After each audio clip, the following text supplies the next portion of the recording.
This episode is brought to you by Kia's first 3-row, all-electric SUV, the Kia EV9, with available all-wheel drive and seating for up to 7 adults, with 0 to 60 speed that thrills you 1 minute and available lounge seats that unwind you the next. Visit kia.com/EV9 to learn more. Ask your Kia dealer for availability. No system, no matter how advanced, can compensate for all driver error and or driving conditions. Always drive safely. A science story, huh? These NYU scientists, I felt right. But I was so And I just thought, well, I had figured it out. It was that golden moment. Because science was on my side.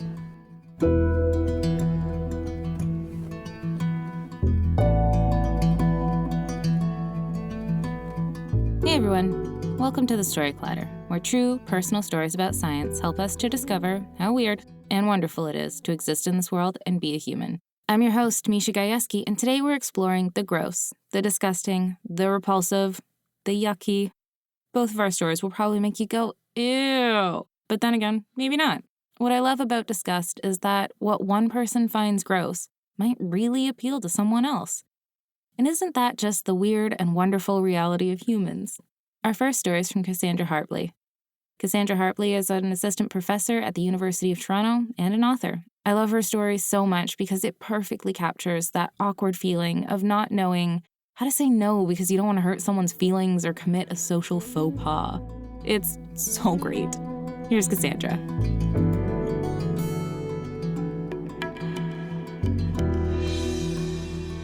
I was a willful child.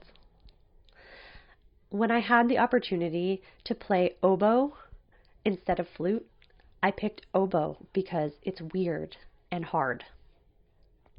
When I learned as a young child that meat comes from animals, I unilaterally became a vegetarian, much to the consternation of my poor working parents who did eat meat. And when I got to high school and everyone else signed up to take Spanish and French, I took Russian. And I wasn't very good at learning Russian. In fact, I had several C's mixed in with my usual A's. But over those 4 years of high school, I fell in love with the people and the culture and the weird history. And I decided that when I get to university, I was going to be a Russian major. My first week on campus in undergrad, I sign up for my Russian class, and I also find myself in a course called Introduction to Cultural Anthropology. And the professor, Dr. Weatherford, is an expert in Mongolia. He's done tons of fieldwork in rural Mongolia, and every week he brings out these interesting objects from his own fieldwork to illustrate the points he's trying to make in his lessons. So one day he's telling us about how you have to build rapport with the people you're doing ethnography with by accepting their hospitality and building goodwill. And he tells us a story about a time when he was sitting in a yurt with one of his hosts, and they took a chunk of meat and they bit off the chunk of fat and plopped the chunk of fat into Professor Weatherford's little cup of salted milk tea. Because, of course, you have to give the best piece of meat to the guest. Now, Professor Weatherford was like, obviously in our society, that's disgusting. But in this culture, obviously I was being treated as the guest. So I smiled and thanked them and I ate the piece of fat. And he goes on to explain the concept of cultural relativism and the idea that when you step into another culture and try to understand it from the insider's point of view, you have to set aside your own ideas of what's good and bad or delicious and disgusting and really just accept the worldview of the people you're interviewing or working with. So he brings out the next object that's going to illustrate this lesson. And he goes to someone sitting down the aisle from me at the end of the aisle. And he says, here's this little vessel and you can open it up and look inside. What do you think that is? You know, and the guy kind of looks at it and he's no idea. He's like, well, that's rendered horse fat and it's used as a lip balm. Try some. So, the guy declined, but he did kind of start to pass it down the aisle of the students, as everybody was, as he continued his lecture. And it's coming toward me, and it's getting closer and closer. And I'm thinking, am I the kind of person who's going to try the lip balm? On the one hand, it's made of horse fat, and I'm a staunch vegetarian. But on the other hand, I like weird, hard things, and I like getting good grades. But also, it's been in his office for maybe 10 years, and everybody's been sticking their fingers in it. So when it gets to me, I kind of examine it, and I observe the craftsmanship, and I sniff it, and I can't put my finger in it. I don't. I close the lid, and I pass it on. So by the time I got to sophomore year, I was a double major in cultural anthropology and Russian studies. And what I wanted to do more than anything in the world was go on study abroad. I found the perfect program. It was a program in Russia where you could do your own ethnographic field study that could turn into an honors project. Sign me up! What a nerd. And no, this wasn't just in Moscow or St. Petersburg like every other program. No. I was going to rural Siberia. So fast forward, it's the winter of 2005. I'm in the city of Irkutsk in southern Siberia with 10 other American undergraduate students. And we are living with host families. And every day we go to the university where we learn Russian language and culture and history. And one of the big things that probably won't surprise you to hear is that in a group of 11 liberal arts college students, there were 5 vegetarians. So a lot of that chatter in the hallway was us whispering to one another, catching up. What did you guys have for dinner last night? How's your stomach? And trying to navigate our menu options for dinner in middling Russian with our host families. And my host mother did one time prepare me a beautiful soup, and she proudly said, it's vegetarian. There's no pork or beef. And I looked over her shoulder at the bubbling pot with the chicken bone on the stove, and I smiled and accepted my bowl and said, "Спасибо большое, очень вкусно." Yes, thank you. It's so delicious. And I did my very best to finish my portion.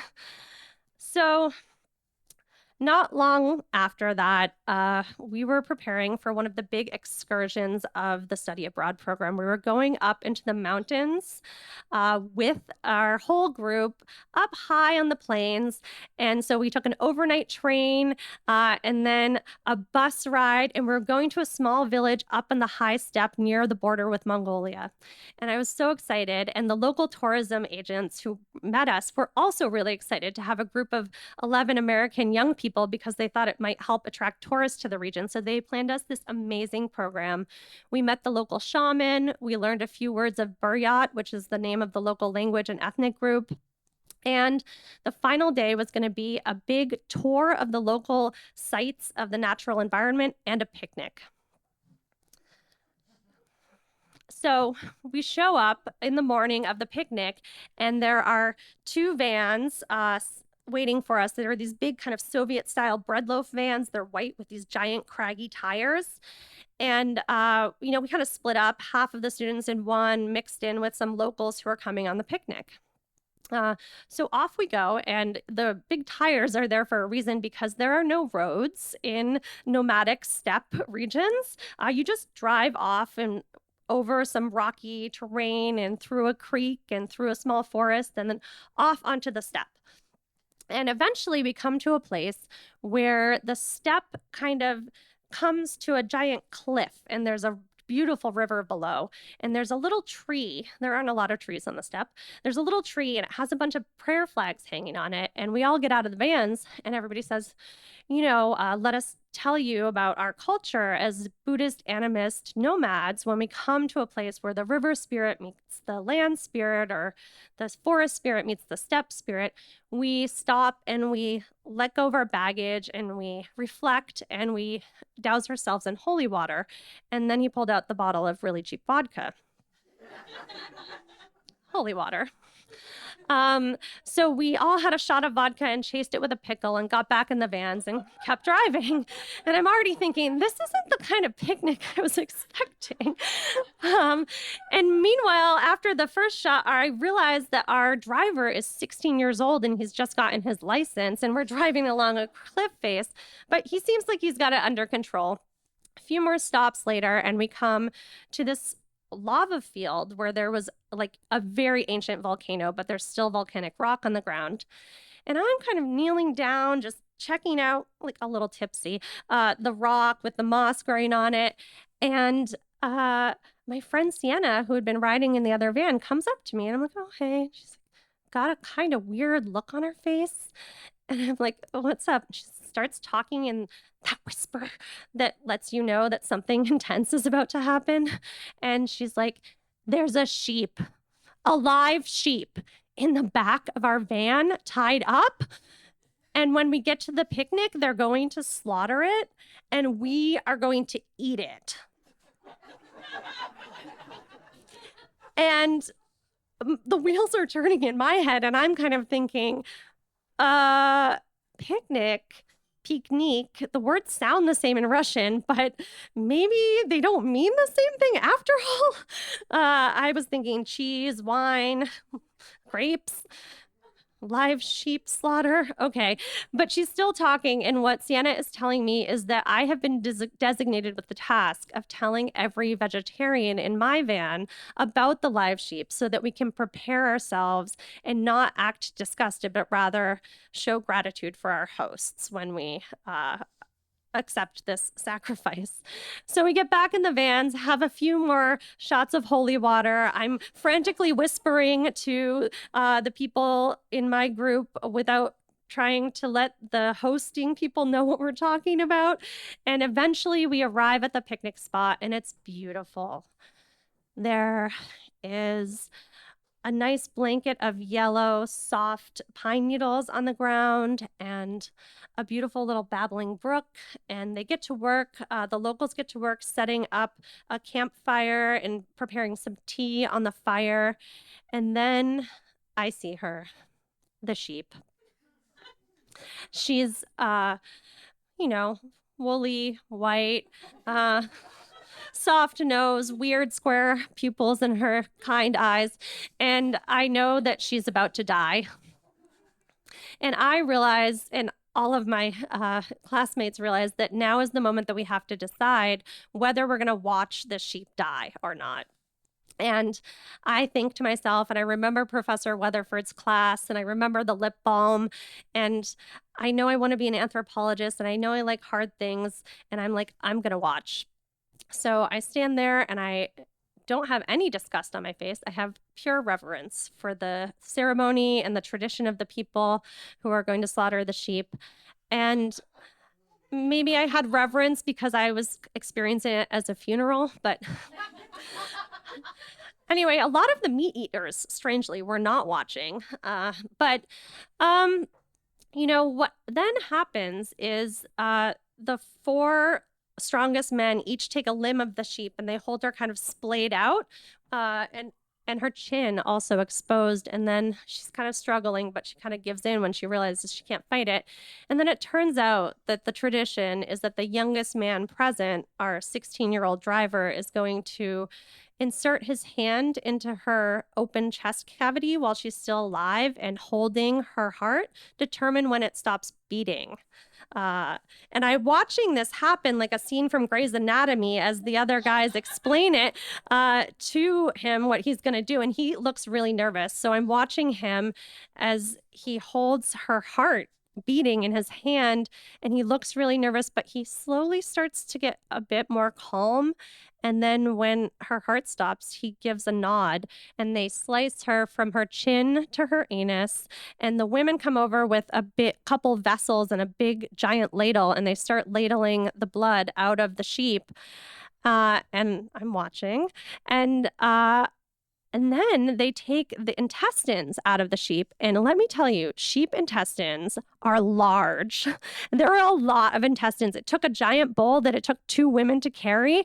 So I'm like, where are those intestines going? And I follow the intestines and they keep walking and they're going further and further away with this giant plastic bowl of intestines. And then I see that what they're doing is they're actually going to empty all the excrement out of the intestines, like hand over hand, and there's a pile of sheep poop up to my thigh, and it gets kind of grassy at the end, actually, half digested grass. But then they start washing the intestines, and they clean them, and they mix the blood that they have saved with milk and onions that they've chopped, and they make blood sausage, and they put it in a big vat of water to boil.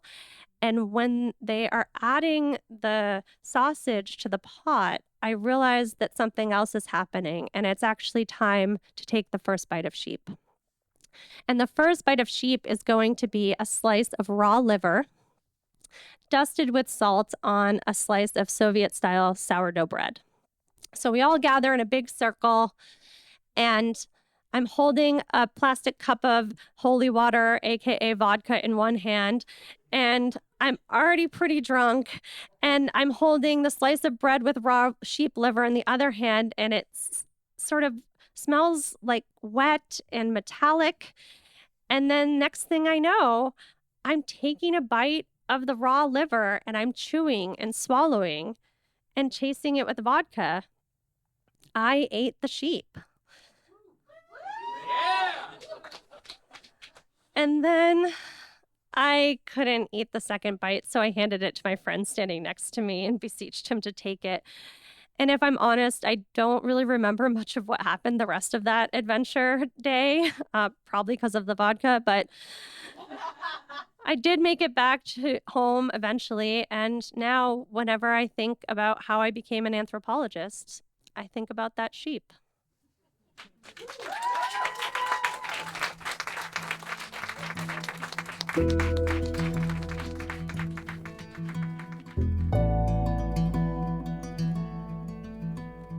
That was Cassandra. To learn more about her or see some pictures from her Russian adventure, visit our website, storyclatter.org. Being a storyteller on our stage is just one way to make Storyclatter happen, but if standing alone in the spotlight in front of an audience doesn't speak to you, maybe becoming a Storyclatter donor might be more your speed. Storyclatter donors play a vital role in our ability to bring you this podcast. We're in this together. Storyclatter is one big experiment that's designed to connect us around our love of discovery, curiosity, and the natural world. If you believe in the power these stories have and this mission, please donate to the Storyclatter at storyclatter.org/donate. The most popular level is $10 a month, and you can make your tax-deductible donation at storyclatter.org/donate. But really, any level makes a difference, and we're so grateful to everyone who supports Storyclatter. Misha here. If you enjoy our episodes on career pathways in healthcare or the STEM field at large, then I have the perfect podcast recommendation for you, Raising Health. Previously called Bio Eats World, Raising Health comes from leading venture capital firm Andreessen Horowitz, the same team behind the acclaimed A16Z podcast. Each episode, Raising Health dives deep into the heart of healthcare, biotech, and AI with venture capital investors and A16Z general partners.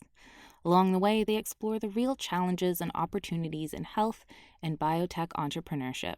So whether you're interested in building a new digital healthcare company or your company is advancing a new, novel medicine, Raising Health sheds light on some of the opportunities and obstacles along the founder's journey. Not to mention, you'll hear raw insights, actionable advice from notable guests like Omada CEO and co-founder Sean Duffy, and AI expert and In-Citro CEO Daphne Kohler. Don't miss out. Follow Raising Health on Apple Podcasts, Spotify, or wherever you get your podcasts, and tell them I sent you. Our next story is from Jenny Kleeman. Jenny is a journalist, broadcaster, and author who just published her second book, The Price of Life, this month. Her story was recorded at Imperial College London last year. Jenny's story is so relatable for all of us who've ever contemplated going vegan. Also, if you've ever wanted to know what a lab-grown chicken tastes like, this story gives you a very, very good idea. Spoiler, Jenny isn't a fan. Here's Jenny.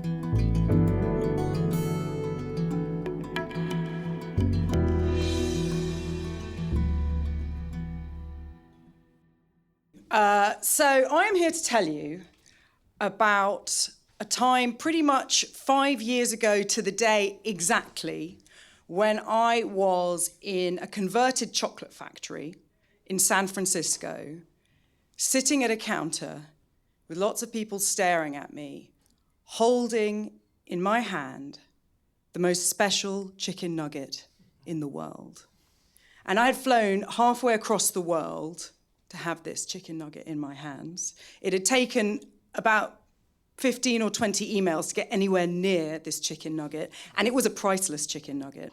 Or rather, they wouldn't tell me exactly how much it cost, except it was probably at least $1,000, this chicken nugget. And not many people in the world had ever got to taste it. This was no ordinary chicken nugget. It was chicken, but not chicken as we know it, because the chicken inside this nugget had not been grown on the body of a chicken. It had been grown in a laboratory. I'm going to tell you how you do this here. You take a biopsy from a live chicken, don't have to kill it. You could give it a little anesthetic first. You get a little sesame seed-sized bit of their flesh. You isolate the stem cells, you bathe it in a nutrient bath. I realize I'm sounding like a scientist here, but I'm not, I'm a journalist. And you put it in a bioreactor, and it proliferates. 1 cell becomes 2, 2 cells become 4, 4 become 8, and so on, until you've grown enough chicken, enough meat to harvest and cook and eat. And back then in 2018, this was pretty radical stuff. Very few people had got to taste it. And this meat was being touted as the savior of planet Earth. And I really wanted it to be the savior of planet Earth because I loved meat. I really loved meat. For me, meat made a meal, and particularly steak, which is the kind of most ethically dubious of all meat. Steak and lamb are both pretty bad, but steak for me, that was the big thing to have. That was the celebration food. When my husband asked me to marry him, he cooked me a steak afterwards. It's what we might have on my birthday. I do love a steak. But I know that meat as we know it is completely unjustifiable. The industrialized creation of meat for global consumption is appallingly terrible for the planet. It's terrible for our bodies, and it's terrible for animals. 17 billion animals are killed every year because we think they're tasty, not because we need to eat them. We can survive being vegan if we want to. We can take supplements. We can have a balanced diet without meat. We don't have to eat meat. So this tiny little beige thing I was holding in my hand promised me that I could have meat with a clean conscience. I could have my steak and eat it.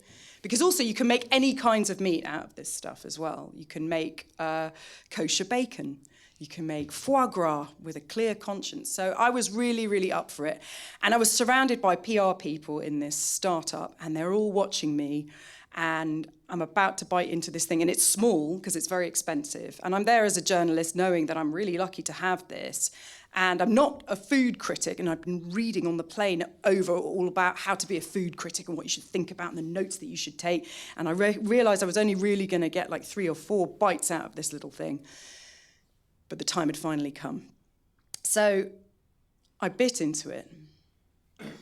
And it tasted like chicken. I mean, it was chicken. I don't know what I was expecting it to taste like, but it tasted like chicken. It had that unmistakable aroma of chicken on my tongue, in my nose. This was chicken. It was great. And I smiled. I was so happy. And they said, "What do you think?" And I said, "It tastes like chicken." And then I took another bite. And I chewed. And gradually as I chewed, I realized that it was completely disgusting. Because whilst it tasted like chicken and it was chicken, there were no discernible pieces of flesh in this chicken nugget. This was not chicken as you know it, as I know it.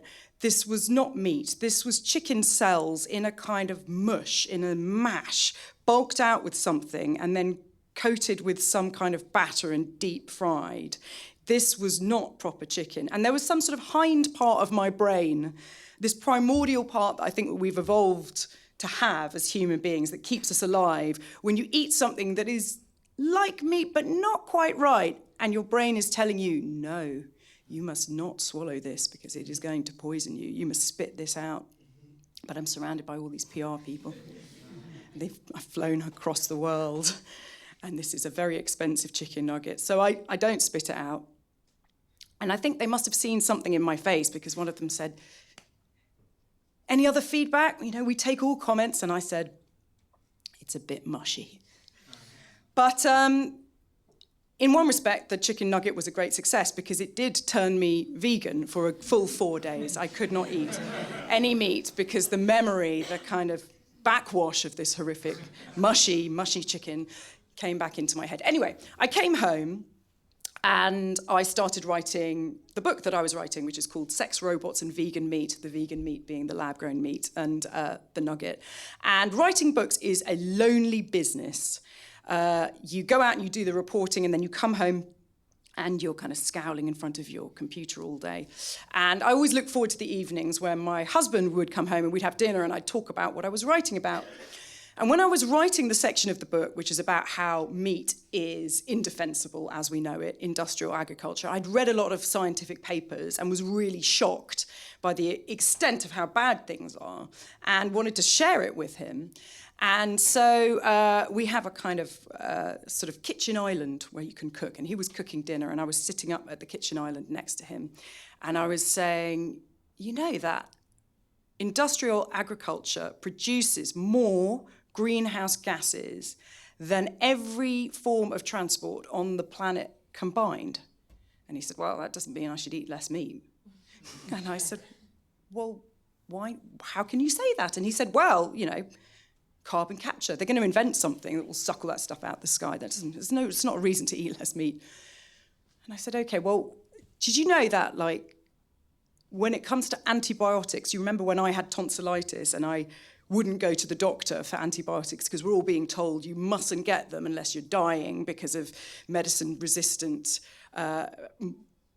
horrible bugs that are learning how to beat the antibiotics, that you've really got to ration them. Well, 80% of all of the antibiotics in the world are given to animals that aren't even sick. They dose them up so that they can stand in their own shit next to each other, flank by flank, and so we can eat them cheaply. And he said, that's just a problem with government policy, isn't it? It's got nothing to do with meat. They should just stop people giving this meat to animals. Giving these antibiotics to animals. And I couldn't quite believe it. And I was like, well, what about the fact that, meat is a major cause of deforestation? What about pollution of water, waste of energy, E. coli, salmonella, pandemics? And he just didn't want to hear it at all. In fact, he just said, I don't want to talk about it, as he tipped the beef into the casserole dish, making his famous chili. And I was sitting there and thinking why my totally rational but very kind of stubborn husband, he's a builder, by the way, he's a very manly, chunky husband, why he would be taking this all so personally, because he did seem to be taking it personally. We get on very well, and he was saying he just didn't want to hear it. And then I realised it's because meat is actually more than food. Meat is culture, really. And for human beings, for many human beings, meat is about our dominance over the animals, our mastery of the world. It's about killing and manliness. And I think maybe he was worried that if I was swallowing all these arguments about why it wasn't okay to eat meat, he would have to swallow them too, and that would maybe make him a little bit less of a manly man. And he didn't really want to hear it at all. So we didn't talk about it again. And here we are, 5 years later. The chicken nugget that I ate, the mushy nugget, was the first lab-grown meat ever to go on sale. It went on sale in 2021 in a private members club in Singapore. I think they cost about $50 each, so not exactly saving the world. The thinking about lab-grown meat has also changed too. It's no longer being touted as the saviour of the planet. It may be less carbon-producing to eat a lab-grown beef burger than beef from a cow, but when it comes to chicken, the jury's still out. And actually, the best way, if you're going to eat meat, the best thing to eat is insects, because it's very good for the planet if you eat insects. So if that's what's driving your food choices, you know what to eat. This year, the FDA in the US approved lab-grown meat for the first time. So very soon, it's going to be all over American shopping markets. You can buy it everywhere if you want to. I'm sure it must be better than what I ate 5 years ago. It has to be better. I think it's still quite expensive. And as for me, well, I really don't eat meat very much anymore. I certainly never have it before dinner. Will never have any meat at all with my lunch.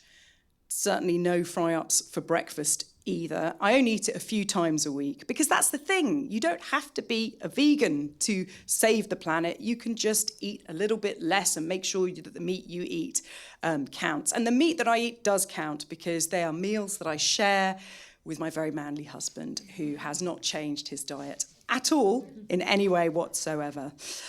One thing, though, for me is completely off the menu for the rest of my life, and that's chicken nuggets. I'm never going to eat one of them again. Thank you.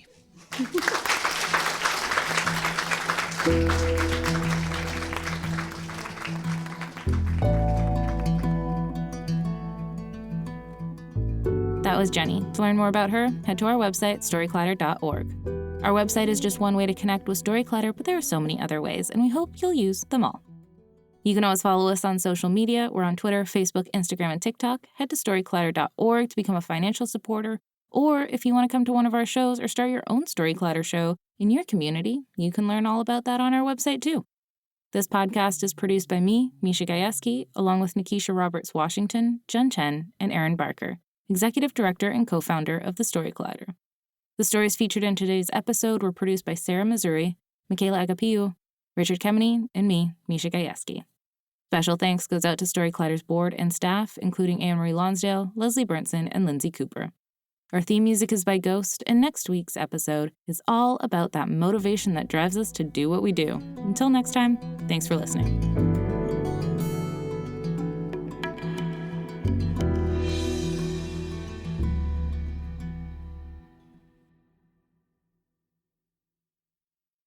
Say goodbye to your credit card rewards. Greedy corporate mega stores, led by Walmart and Target, are pushing for a law in Congress to take away your hard-earned cash back and travel points to line their pockets. The Durbin-Marshall credit card bill would enact harmful credit card routing mandates that would end credit card rewards as we know it. If you love your credit card rewards, tell your lawmakers, hands off my rewards. Tell them to oppose the Durbin-Marshall credit card bill.